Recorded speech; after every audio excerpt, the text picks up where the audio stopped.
इयत्ता 12वी विषय राज्यशास्त्र पाठ पहिला 1991 नंतरचे जग यावरील स्वाध्याय. प्रश्न पहिला अ. दिलेल्या पर्यायांपैकी योग्य पर्याय निवडून विधाने पूर्ण करा. 1. 1989 नंतर आंतरराष्ट्रीय संबंधांमधील महत्त्वाचा प्रवाह. पर्याय: द्विध्रुवीयतेचा अस्त, आशियामध्ये प्रादेशिकतावादाचा उदय, अलिप्ततावादाचा अंत, नवीन आंतरराष्ट्रीय आर्थिक व्यवस्थेची मागणी. तर याचं उत्तर आहे 1989 नंतर आंतरराष्ट्रीय संबंधांमधील महत्त्वाचा प्रवाह द्विध्रुवीयतेचा अस्त. पर्याय क्रमांक अ. 2. maastricht करार संदर्भ. पर्याय: संयुक्त राष्ट्र शांततारक्षक दल, युरोपीय संघ, अमेरिकेचा कुवेतमध्ये हस्तक्षेप, ब्रिक्सची स्थापना. उत्तर: युरोपीय संघ. ब. दिलेल्या विधानासाठी समर्पक संकल्पना लिहा. जेव्हा एक राज्य इतर राज्यावर लष्करी ताकदीच्या प्रभावाशिवाय प्रभाव पाडते. उत्तर: महासत्ता. 2. जागतिक घडामोडीवर प्रभाव टाकण्यासाठी व स्वतःचे हित साधण्यासाठी क्षमता तसेच आंतरराष्ट्रीय राजकारणात महत्त्वाचे स्थान असलेले राज्य. Soft power.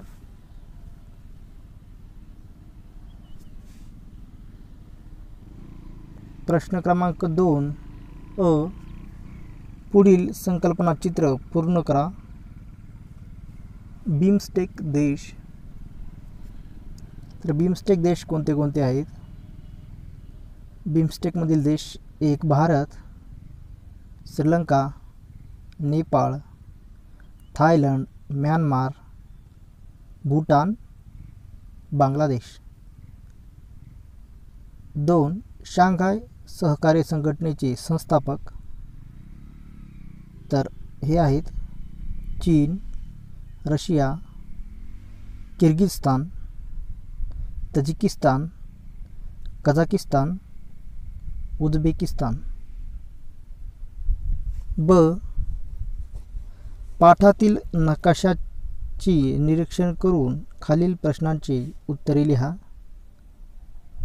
पाठातील नकाशाचे निरीक्षण करून खालील प्रश्नांची उत्तरे लिहा.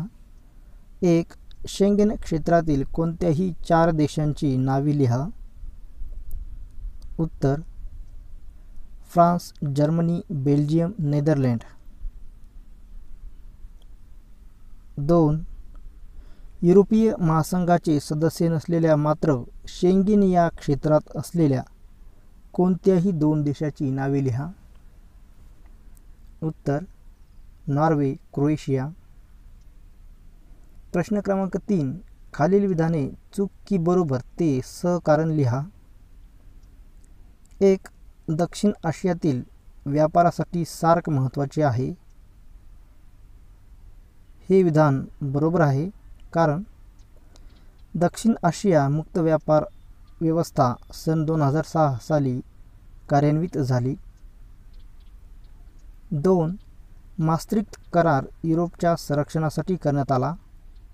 उत्तर: हे विधान चूक आहे, कारण युरोपीय युनियन स्थापन करण्यासाठी maastricht करार करण्यात आला होता. 3. 1980च्या दशकाला मानवतावादी हस्तक्षेपाचा सुवर्णकाळ म्हणतात. उत्तर: हे विधान चूक आहे, कारण 1990च्या दशकाला मानवतावादी हस्तक्षेपाचा सुवर्णकाळ म्हणतात. प्रश्न क्रमांक 4. आपले मत नोंदवा. 1. मानवतावादी हस्तक्षेप. उत्तर: युगोस्लाव्हियाच्या बोस्निया आणि हर्झगोविना प्रांतामध्ये प्रचंड प्रमाणात वांशिक हिंसाचार होता. हिंसेच्या प्रसंगामध्ये मानवी हक्काचे होत असलेल्या पायमल्लीमुळे लोकांत भीतीचे वातावरण होते. एक महत्त्वाची जागतिक संघटना म्हणून संयुक्त राष्ट्र या देशामध्ये हस्तक्षेप करून संघर्षाची किंवा युद्धाची परिस्थिती नियंत्रणात ठेवण्याचा प्रयत्न करते. हस्तक्षेपाचे उद्दिष्ट केवळ चालू असणारे युद्ध थांबवणे हे नसून भविष्यात अशा प्रकारे या संभाव्य युद्धांना आळा घालणे, शांतता प्रस्थापित करणे, पीडितांच्या मानवी हक्कांचे संरक्षण करणे आणि शांतता रक्षण करणे. याच कारणासाठी संयुक्त राष्ट्राने कंबोडिया, सोमालिया आणि युगोस्लाविया या देशांमध्ये हस्तक्षेप केला. 2. आंतरराष्ट्रीय राजकारणातील प्रादेशिकतावाद. उत्तर: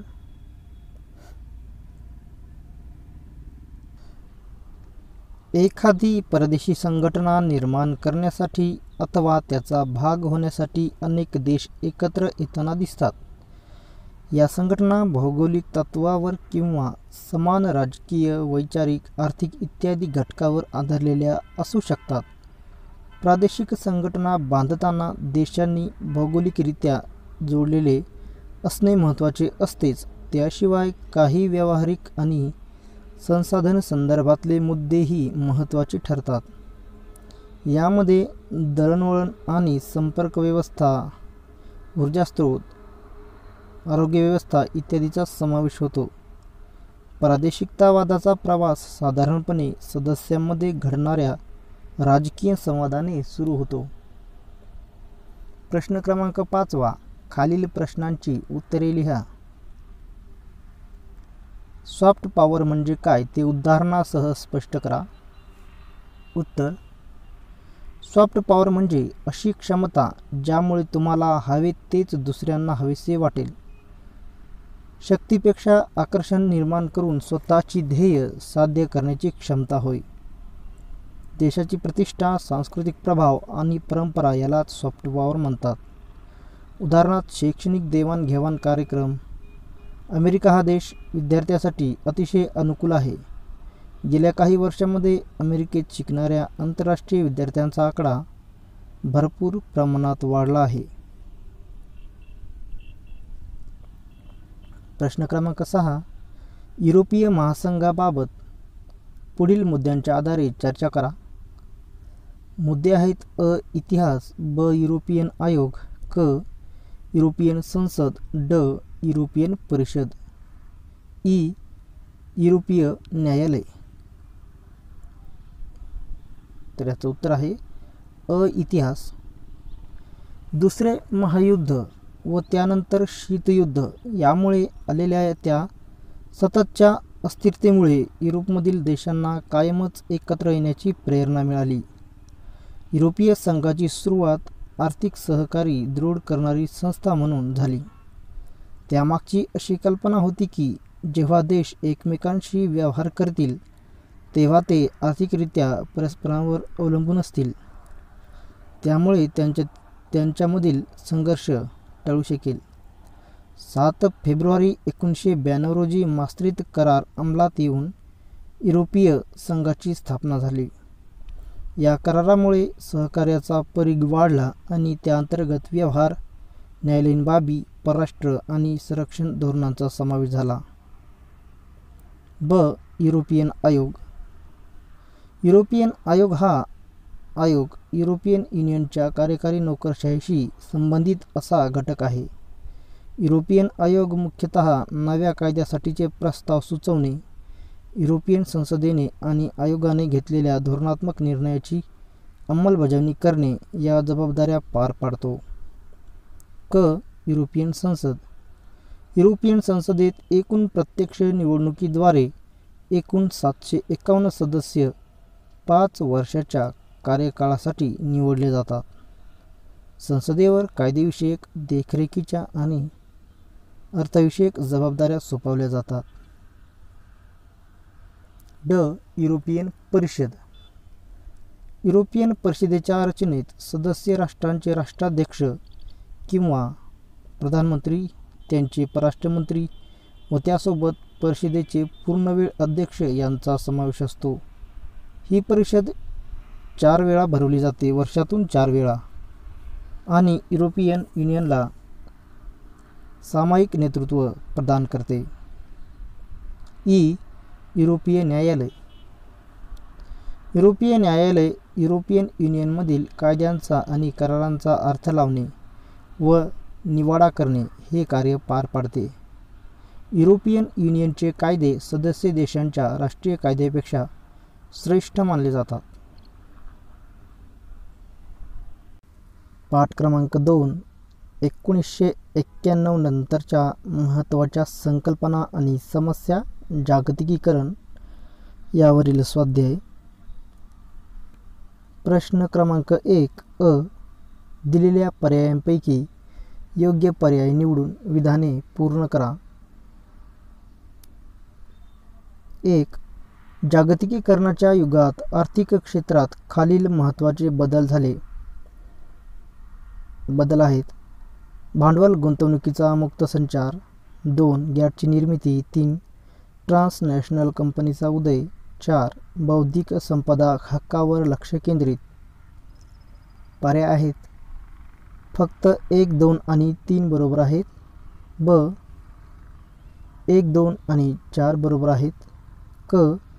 फक्त 1, 3 आणि 4 बरोबर आहेत. ड. सर्व बरोबर आहेत.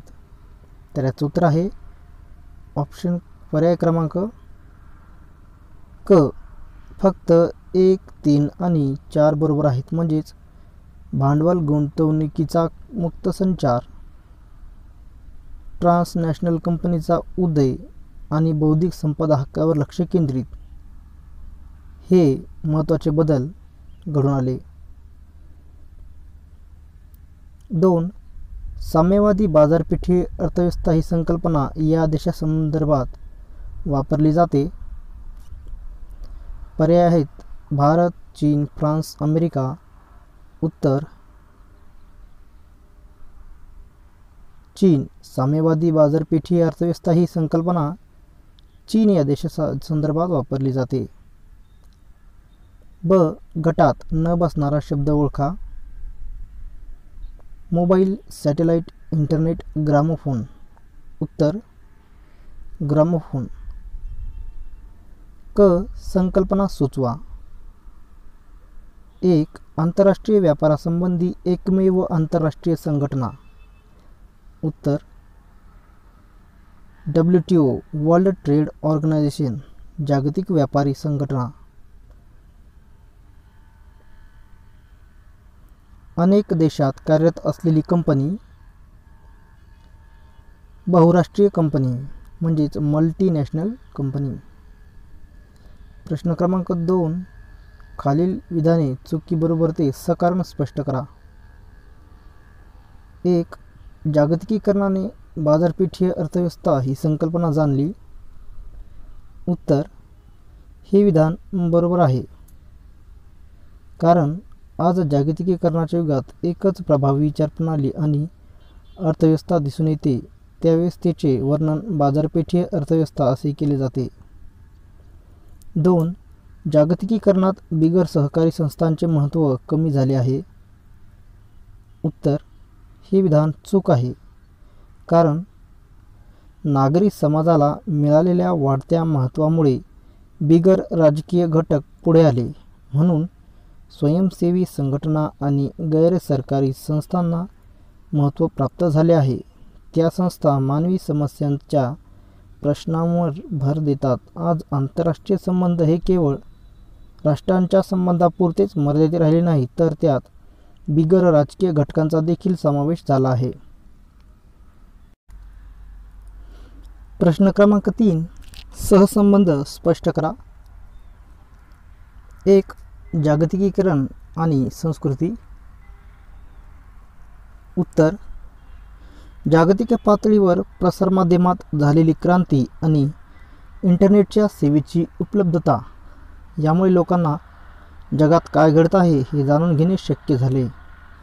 परदेशातील महाविद्यालयात किंवा विद्यापीठात प्रवेश घेण्यासाठी आता ऑनलाईन प्रवेश घेता येतात. मित्रमैत्रिणींशी आणि कुटुंबियांशी जगाच्या कोणत्याही भागातून व्हॉट्सॲप किंवा मोबाईलद्वारे संवाद साधणे, आर्थिक व्यवहार, व्यापार केला जातो. आयात निर्यात करणे, लोकांचे देशांतर्गत आणि देशाबाहेरचे भ्रमण याचा समाज आणि संस्कृतीवर परिणाम झालेला दिसतो. या वैश्विक कॉस्मोपॉलिटन संस्कृतीचा उदय होताना दिसत आहे. या वैश्विक कॉस्मोपॉलिटन संस्कृतीवर पाश्चिमात्य विचारांचा बराच प्रभाव आहे. आधुनिकीकरण, पाश्चात्तीकरण, सेक्युलरायझेशन ही मूल्य पारंपरिक मूल्यापेक्षा महत्त्वाची वाटू लागली. उदाहरणार्थ, खाण्यापिण्याच्या सवयी, बर्गर, पिझ्झा, वडापाव, फास्ट फूडचे प्रमाण वाढलेले दिसते. नाताळ, दिवाळीसारखे सण, mother's day, father's day, friendship day साजरे केले जातात. अशा प्रकारे जागतिकीकरण आणि संस्कृती यांचा संबंध स्पष्ट केला आहे. 2. गॅट आणि जागतिक व्यापार संघटना. उत्तर: 1948 पासून आंतरराष्ट्रीय व्यापाराबाबतचे हे गॅट म्हणजेच general agreement on tariffs and trade च्या अंतर्गत आखले जात होते. गॅट ही संघटना नव्हती, तो व्यापारासंबंधीचा राष्ट्रादरम्यान केलेला करार होता. 1995 मध्ये गॅटच्या जागी जागतिक व्यापार संघटनेची निर्मिती केली गेली. आयातीवरील सीमाशुल्क आणि इतर कर रद्द करून जागतिक पातळीवर व्यापार मुक्त करण्यासाठी राष्ट्रांना प्रोत्साहन देणे हे संघटनेचे कार्य होते. आंतरराष्ट्रीय व्यापार यासंबंधी असलेल्या नियमांच्या पालनाबाबत लक्ष ठेवणारी एकमेव संघटना आहे. प्रश्न क्रमांक 4. मत नोंदवा. सहभागी राज्य समाजासाठी हितकारक आहे. तर याचं उत्तर आहे सहभागयुक्त राज्य समाजासाठी हितकारक आहे या विधानाशी मी सहमत आहे, कारण ही संकल्पना लोकशाहीशी सुसंगत आहे.